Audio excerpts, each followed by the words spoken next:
Hello student, last time we discussed about the population composition.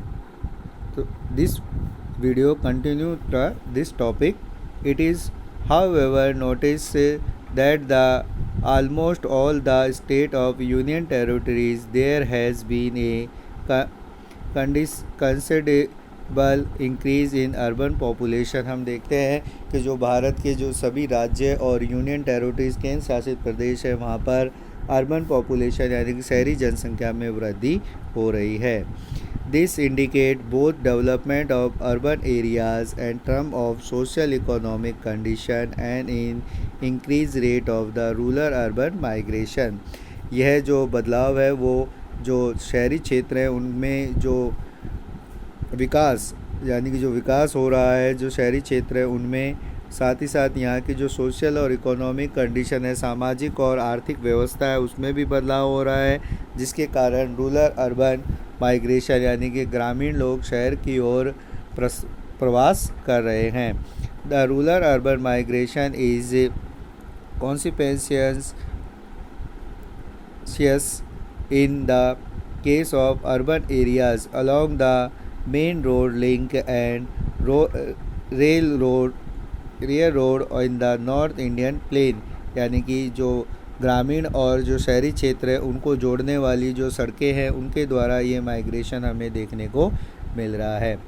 The industrial area around Kolkata, Mumbai, Bangalore, Mysore, Madurai, Coimbatore, Ahmedabad, Surat, Delhi, Kanpur and Ludhiana, Jalandhar. जो industrial area यानी कि जो औद्योगिक क्षेत्र है जहाँ पे बड़ी बड़ी इकाइयाँ जिनमें मुंबई, बेंगलोर, मैसूर, मदुरई, कोयम्बटूर, अहमदाबाद, सूरत, दिल्ली, कानपुर और लुधियाना और जालंधर शामिल है।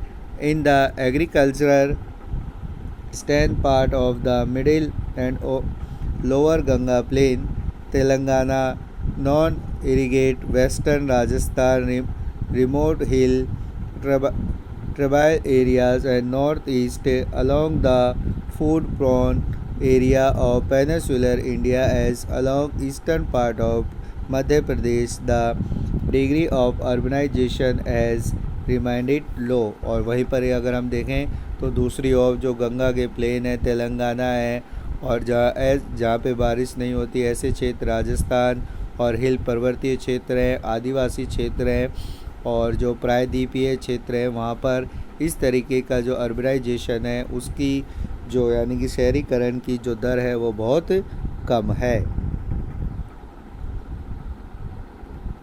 Linguistic composition, India is a land of linguistic diversity. जो भारतीय जो भूमि है वो एक अलग तरीके की भौगोलिक बनावट रखता है।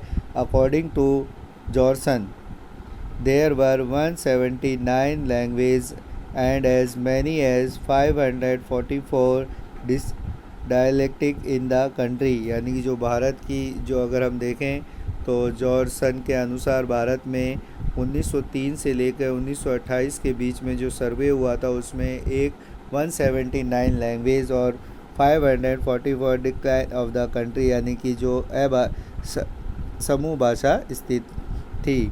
इन the context of modern India there are about 18 scheduled language is the number of non scheduled language is see how many language appear in the 10 rupees note. हम देखते हैं कि 10 रुपये के नोट पर कई अलग अलग तरीके की भाषाओं का वर्णन किया जाता है।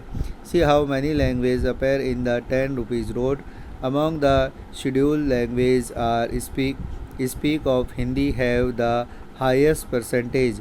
जो भारत में बोले जाने वाली भाषाओं में सबसे ज़्यादा हिंदी बोली जाती है 40.42% यानी कि 40.42% भारत में लोग हिंदी बोलते हैं। The smallest language group is Kashmiri and Sanskrit speak.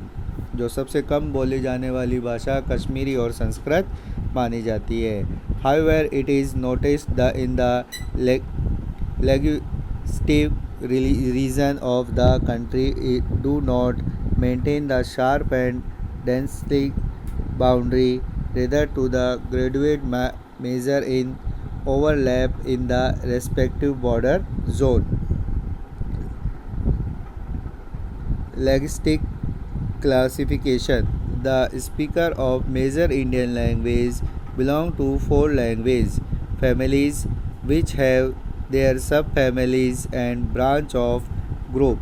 They can be better understood for table 1.5. जो लेगिस्टिक क्लासिफिकेशन वर्गीकरण है उसे हम अलग अलग चार भागों में विभाजित करते हैं, उसकी चार अलग अलग परिवार में विभाजित की जाती है. Religion composition. Religion is the one of the most dynamic force affecting the culture and political life of the most of the India. जो धर्म है वो भारत की सांस्कृतिक और राजनीतिक जो जीवन है उसको सबसे ज़्यादा प्रभावित करता है.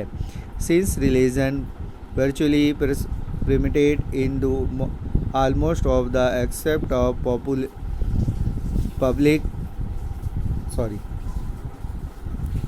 populace, family and community live in the importance of study. The religion's composition is detailed. The spiritual distribution of religious community in the country show the have or contain state of district having large numerical strength of the one religions. जो भारत में अलग अलग कई धर्मों के लोग रहते हैं जिनकी अपनी अलग अलग सांस्कृतिक और रीति रिवाज माने जाते हैं. While the same made very negatively respected in other state. और दूसरे राज्यों में भी अलग अलग राज्यों में अलग अलग तरीके के लोग निवास करते हैं. Hindu are distribution as the major group in many state. जो भारत में अगर हम देखें तो जो हिंदूज़ हैं यानी कि जो हिंदू हैं वो अलग अलग राज्यों में बटे हुए हैं. Regret 70 to 90% and the about except the district of state along Indo Bangladesh border, Indo Pakistan border, Jammu Kashmir, hill states and north east and the scrap areas of Deccan plateau or Ganga plain. Muslim the large religion minority. जो मुस्लिम है मुस्लिम जाति है जो भारत में बहुत बड़े अल्पसंख्यक के रूप में रहती है. दे आर कॉन्सेक्ट the Jammu Kashmir contain district of West Bengal of Kerala, many district of Uttar Pradesh in around Delhi and Lakshadweep. They for majority in Kashmir valley and Lakshadweep. The Christian population is distributed mostly in rural areas of country. The main contention of observed along the western coast around Goa, Kerala, also in the hill station of Meghalaya, Mizoram, Nagaland, Chota Nagpur areas, hill of Manipur. Sikh are mostly concentrated in relatively small area of the country, particularly in the state of Punjab, Haryana and Delhi. Jain and Buddha, smaller religion group in the India, have their concentration only the selected area of the country.